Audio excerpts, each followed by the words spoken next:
Assalamualaikum warahmatullahi wabarakatuh, guys. Bagaimana kabar semuanya? Salam Indonesia. Akhir-akhir ini banyak kita lihat di platform media sosial yang mengkomentari soal kebijakan program strategis nasional makan bergizi gratis yang dikait-kaitkan ke sekolah gratis, atau ada juga yang berkomentar itu sarang korupsi.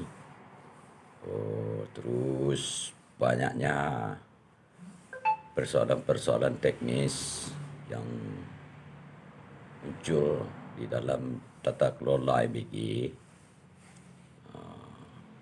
Saya berpikir MBG ini program tidak salah arah. Arah kebijakan programnya sudah betul, karena bisa menyasar sisi pendidikan, kesehatan gizi, anak-anak belajar tidak dalam keadaan lapar lagi. Kalau kita lihat komentar-komentar di media sosial, kebanyakan yang disorot sisi jeleknya, tapi sangat sedikit sekali yang menyorot sisi baiknya.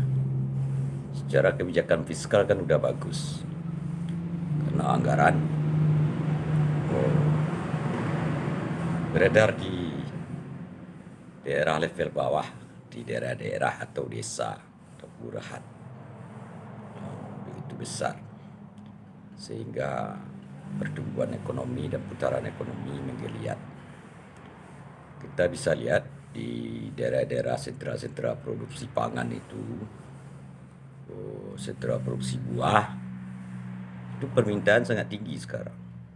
Rata-rata petani pangan, hortikultura, buah-buahan, mereka menyatakan fluktuasi harga itu sudah mulai stabil.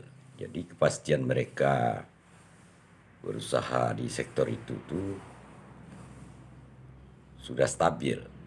Mereka tidak tergoncang dengan fluktuasi harga yang kadang tidak menentu. Di semangat mereka menanam lebih tinggi daripada tahun-tahun sebelumnya. Ya, kalau saya melihat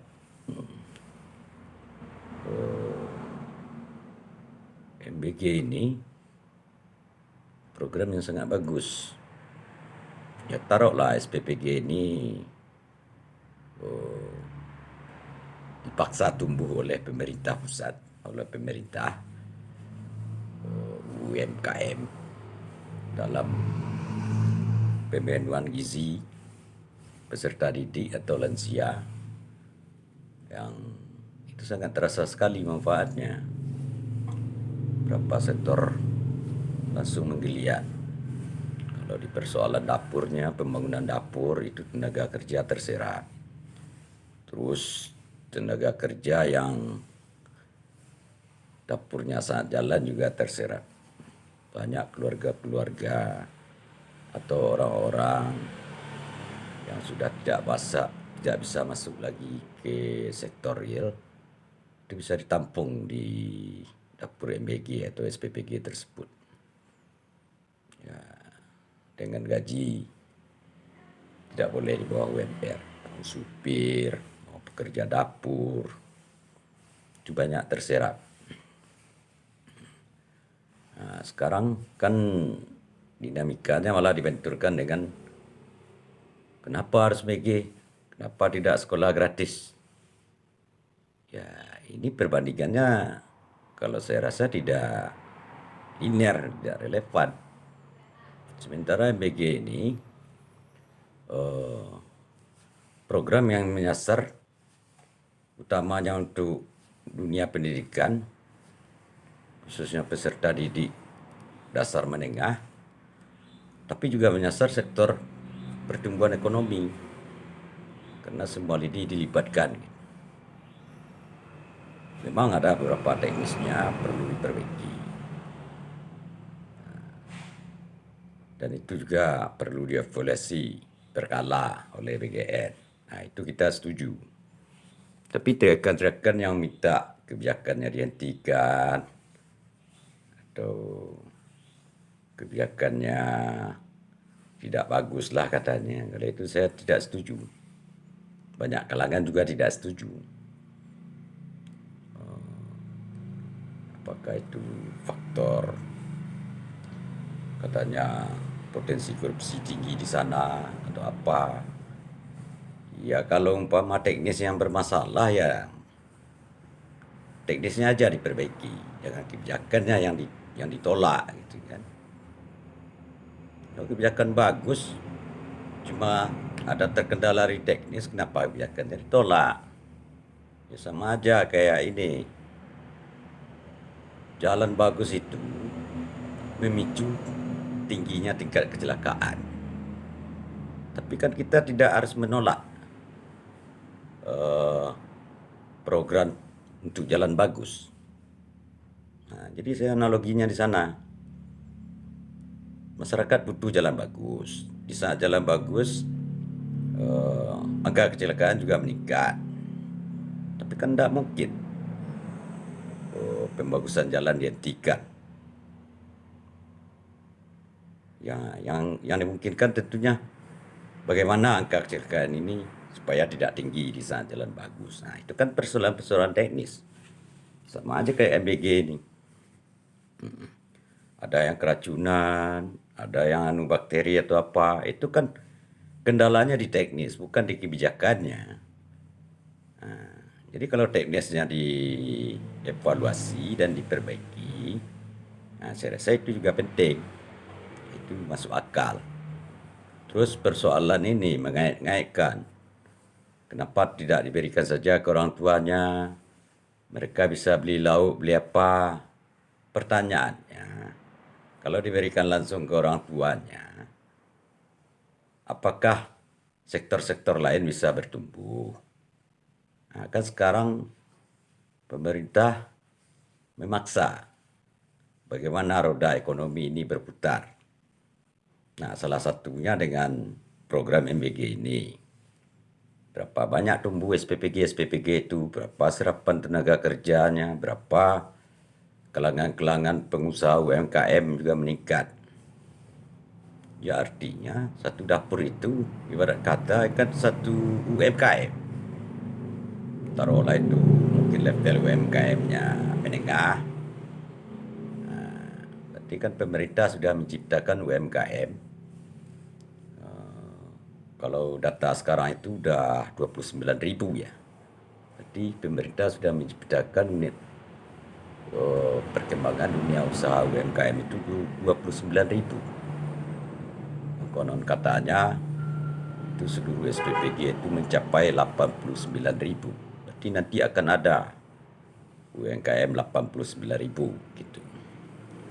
Terus ada bahasa miring.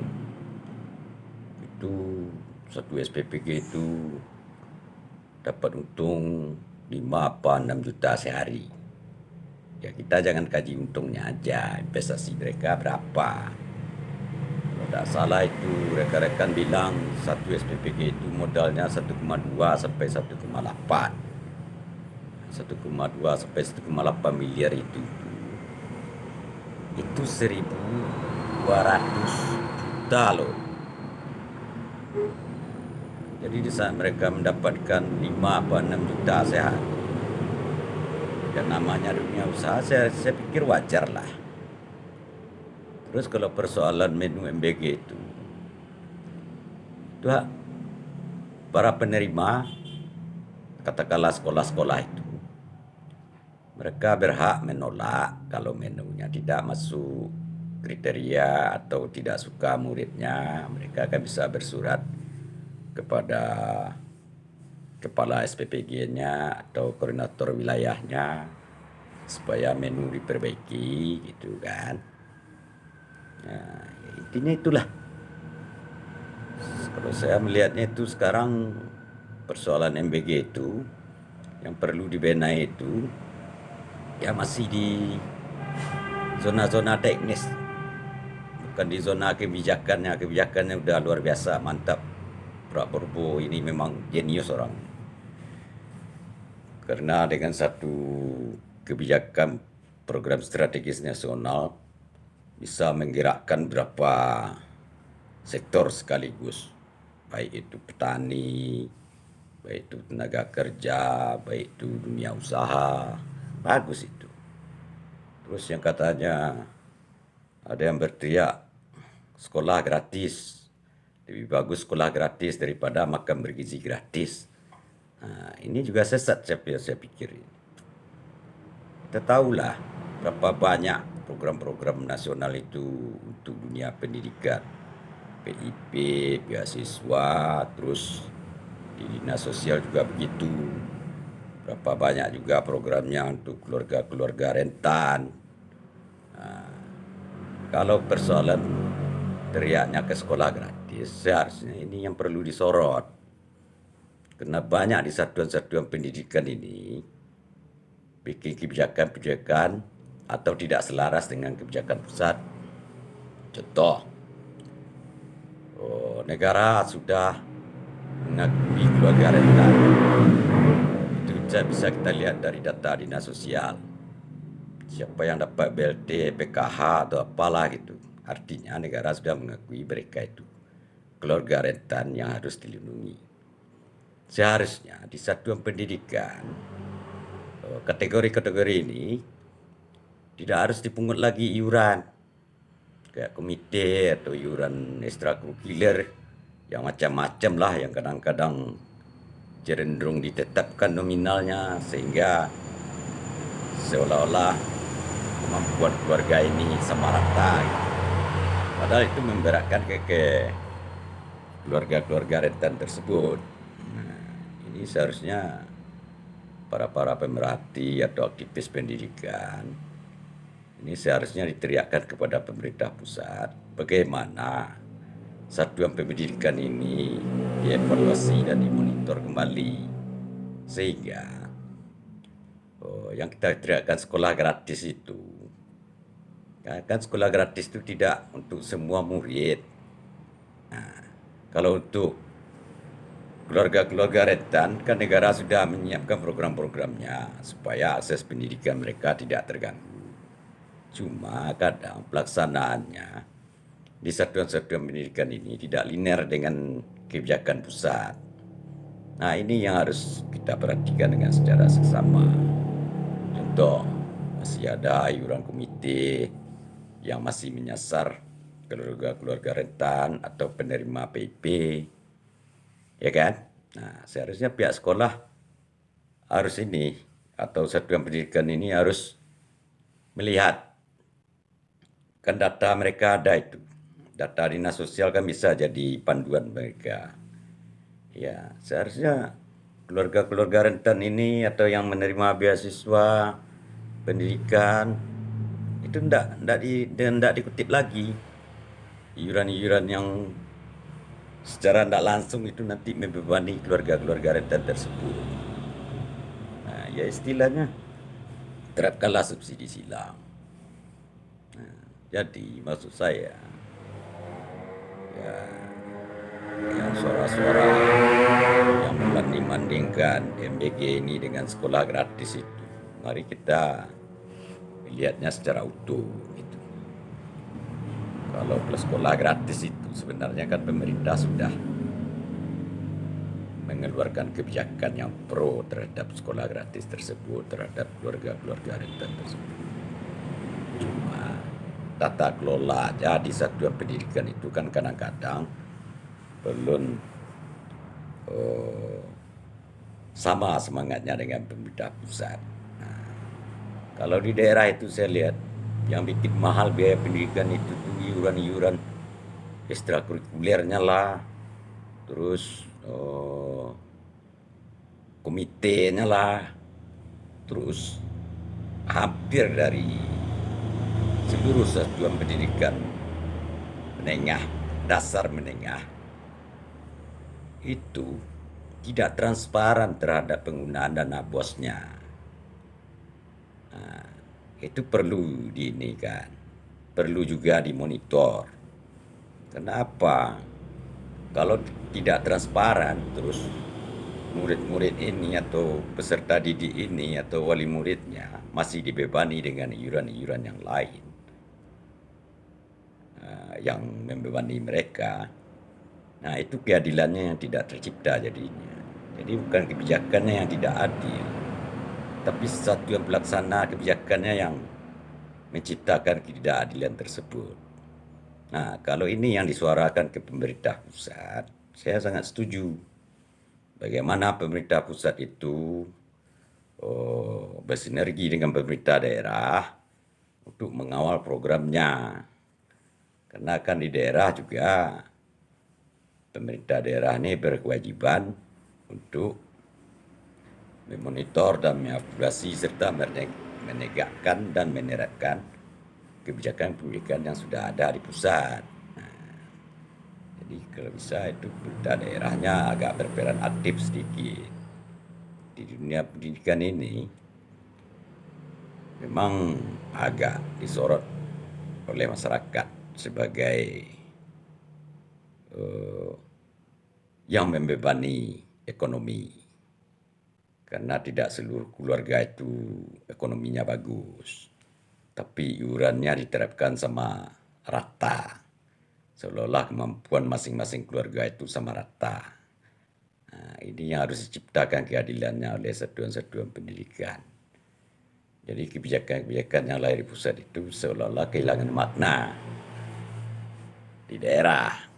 Bukan kebijakan yang salah, cuma tata kelolanya oleh satuan pendidikan itu yang kurang transparan. Ya, untuk dana BOSP-nya aja itu susah sekali. Dinas pendidikan atau sekolah-sekolah satuan pendidikan tersebut untuk transparan.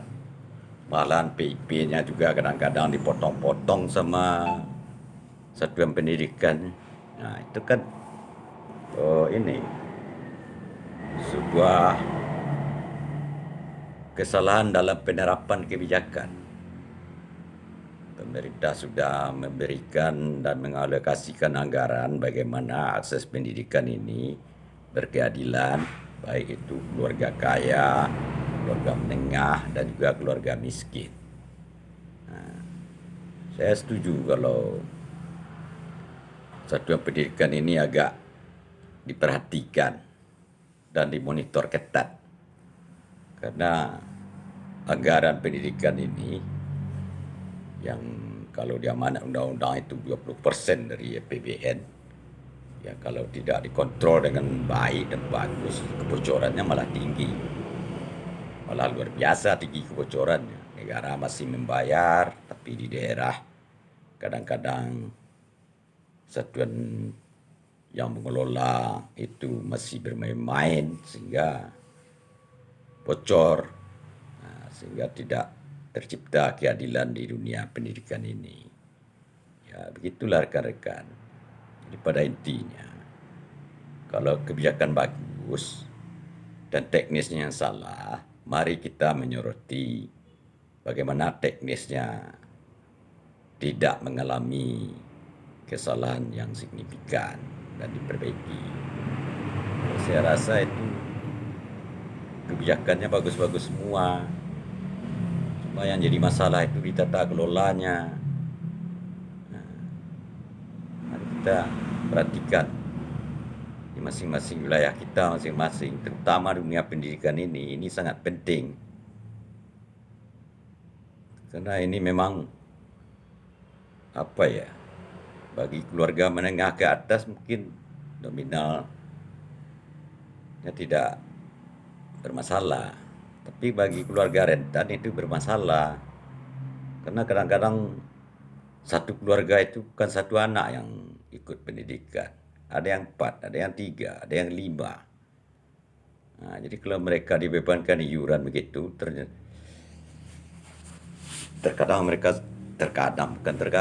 maksudnya negara sudah menyatakan mereka itu keluarga rentan dan keluarga yang dilindungi negara, tapi masih dikutip iuran-iuran